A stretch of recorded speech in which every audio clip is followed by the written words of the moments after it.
Les événements militaires, les violences contre les civils vont provoquer un exode massif de la population sans précédent dans toute l'histoire des territoires belges.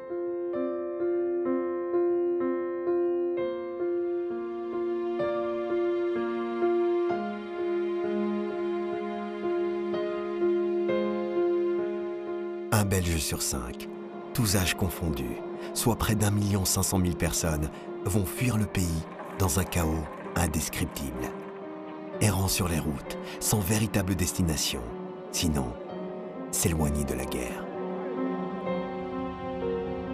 Ces exilés vont se disperser, en particulier en Hollande, petit pays neutre qui accueille pas moins d'1 million de Belges.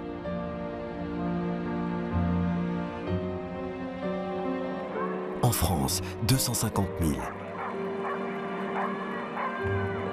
En Angleterre, 200 000.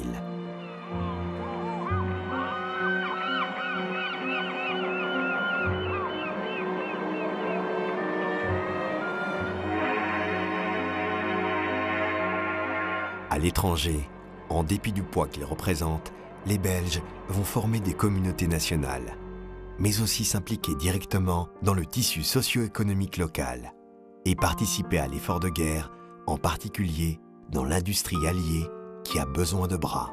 Des liens vont se nouer. Les Belges érigeront des monuments pour remercier leur hôte.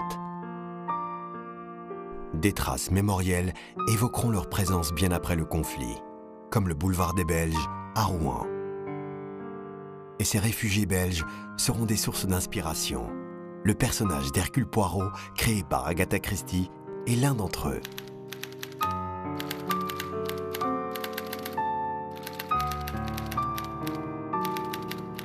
Mais le regard des Belges restés au pays évoluera au fil de la guerre.